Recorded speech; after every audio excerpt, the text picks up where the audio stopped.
The clay court season is already spinning at full speed, with Madrid still crackling in the rearview mirror and Rome waiting just ahead. But even as the dirt flies across Europe, something else has landed that stopped the tennis conversation cold. The French Open entry list is out, for both the men and the women, and while the typical debates about seeds and snubs happen every year, this time the women's draw arrived with a name placement so unexpected that it felt like a quiet earthquake. Let's set the scene properly.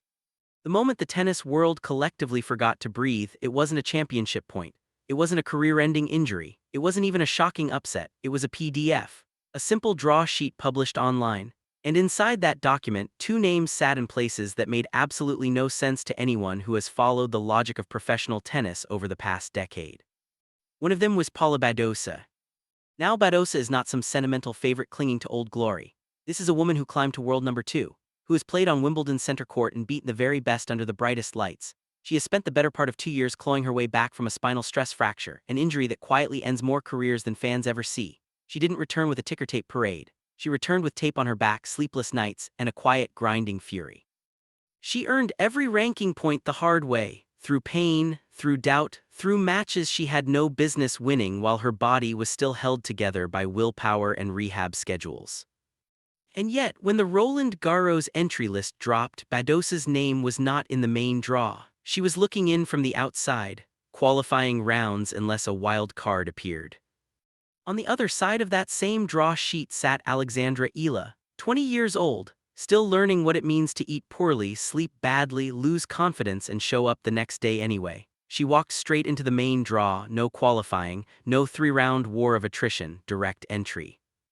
Just like that, the tennis establishment blinked. Not because Eala lacks talent, she clearly has it, but because this wasn't how the script was supposed to be written. Not yet, not like this, not with Badosa on the outside looking in.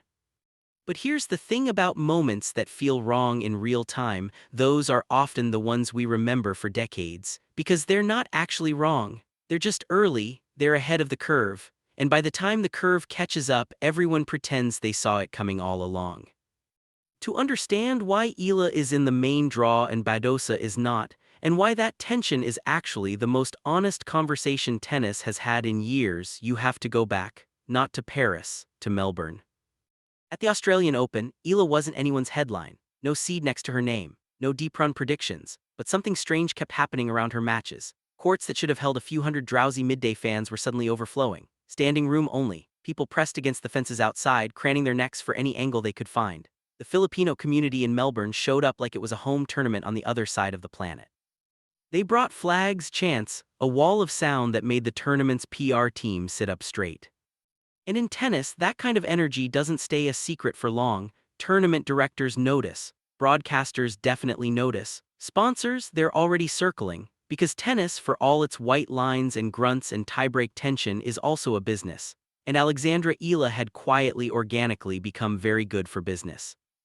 Then came Indian Wells, then Austin, where she made a semifinal and showed something more important than raw talent. She showed she could suffer. 4 matches back-to-back, no recovery days. Her body pushed past anything she had ever experienced, and she kept competing. She said afterward that she needed to go through those situations to understand what it feels like to play deep into a tournament without the luxury of rest. That sentence doesn't come from someone happy to be there. It comes from someone building a career. By the time Miami arrived, the conversation had shifted. She was no longer a promising young player people watched from a careful distance. She was becoming a problem. Her shot selection got cleaner. Her movement improved. The way she constructed points started showing a tactical intelligence that normally takes years of tour experience to develop. Analysts who had been measured, almost skeptical, started speaking with real certainty. She wasn't just promising anymore. She was dangerous. Now let's talk about Badosa again, because this is where the story gets genuinely complicated. Badosa's disbelief is earned. It's not petty. It's not jealousy. It's the completely natural reaction of someone who spent years operating on the belief that results determine everything, only to suddenly discover that belief has fine print she wasn't told about. She has beaten the best players alive on stages that matter. She has survived the kind of injury that sends most athletes into early retirement. Her comeback has been one of the quietest, compelling stories on tour, the kind that doesn't get enough credit because it doesn't come wrapped in a flashy narrative.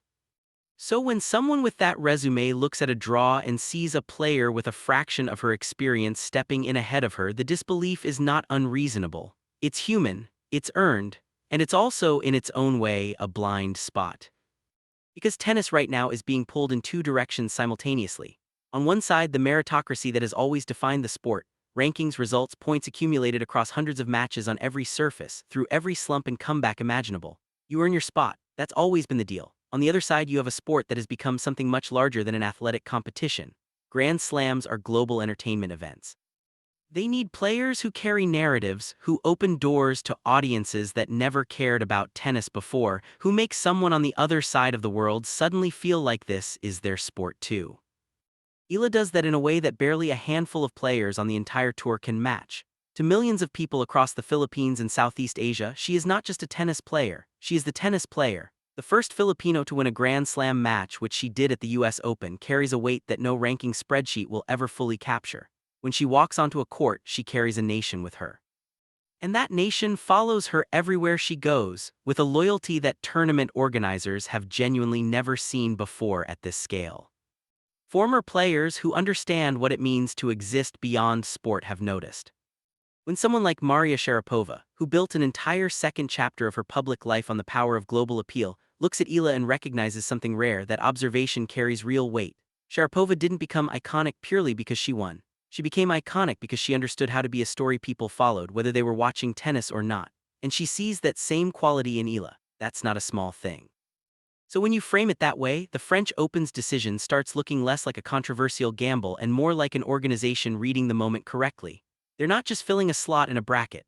They're investing in a story that could bring Roland Garros to millions of people who have never once watched a clay court match in their lives. That's not charity. That's not favoritism. That's foresight. But logic doesn't make it painless for the players caught in its wake. And honestly, the Badosa dimension might end up being one of the most fascinating subplots of the entire tournament. Because experienced competitors know something the rest of us sometimes forget. Being overlooked is fuel. Feeling like the sport has moved on around you, like the spotlight has drifted towards someone younger and louder without your consent, does something to a real competitor that no training block can replicate. It lights a fire that takes a very long time to burn out. Badosa has survived worse than a controversial draw decision. She has rebuilt her game from physical rock bottom. She has developed the kind of mental durability that most athletes never have to find because they're never pushed that far. And now she has something sitting right in front of her, a reason that has nothing to do with fitness or tactics, something to prove to the sport, to the rankings committee, to herself. That is a dangerous combination for whoever ends up across the net from her. Meanwhile, Eala arrives at Roland Garros carrying something equally powerful but pointing in the opposite direction: momentum. The kind that builds when results start catching up to the hype, when the skeptics run low on ammunition, when opponents start treating you with a different kind of respect because they know you can actually hurt them. But clay is a different conversation entirely. Clay is unforgiving in ways that hard courts simply aren't. Points stretch longer, errors compound. The surface punishes players who force things, who rely on pace instead of precision, who swing without patience. It demands a tactical discipline that takes years to develop, and it has humbled players far more experienced than Eala during their first serious runs at Roland Garros. Her preparation, this clay swing, has reportedly been focused on exactly those demands: movement, building longer points, learning to compete in rallies that stretch beyond anything she typically sees on faster surfaces. That process involves losses before the adjustments stick. She's picked up clay wins this season, which matters. But there's a significant gap between winning matches on clay and thriving across 2 full weeks, where opponents arrive having studied every pattern you have, where your own tendencies become predictable, and where the physical toll compounds relentlessly with every round. The question isn't whether she belongs. The entry list already settled that. The question is how deep she goes, when the weight of expectation fully lands, when the crowd that feeds her energy becomes pressure she has to manage, when every opponent is motivated by the singular idea of being the person who ends the story. Because that's what happens the moment you're inside the main draw at Roland Garros. You stop being the underdog the crowd is rooting for. You become the player everyone wants to beat. And that psychological shift is one of the hardest adjustments any young athlete has to navigate. One more thing worth sitting with.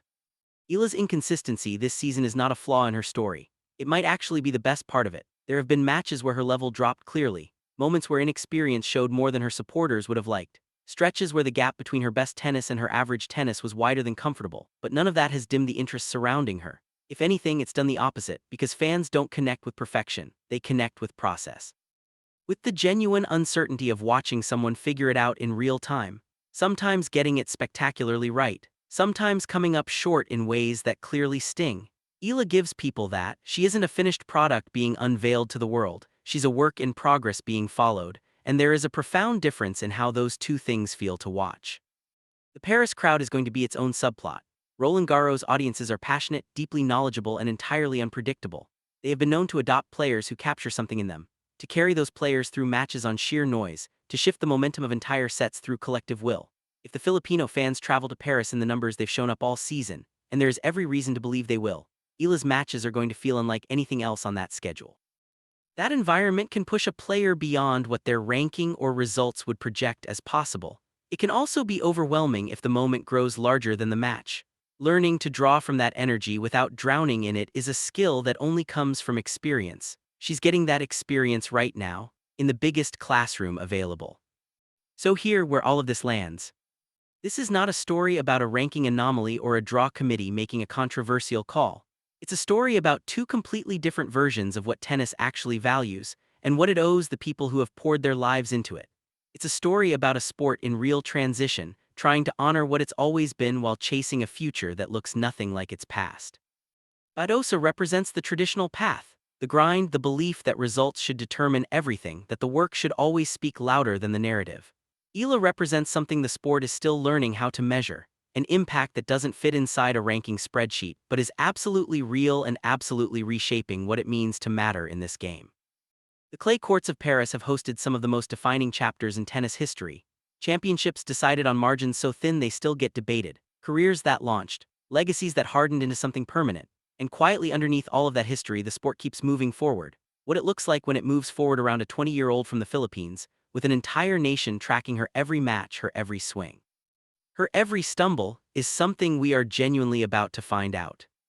The draw is set, the courts are ready, and whatever unfolds over those 2 weeks in Paris is going to say something important, not just about Alexandra Eala, not just about Paula Badosa, but about where tennis is going and who gets to help shape what it becomes.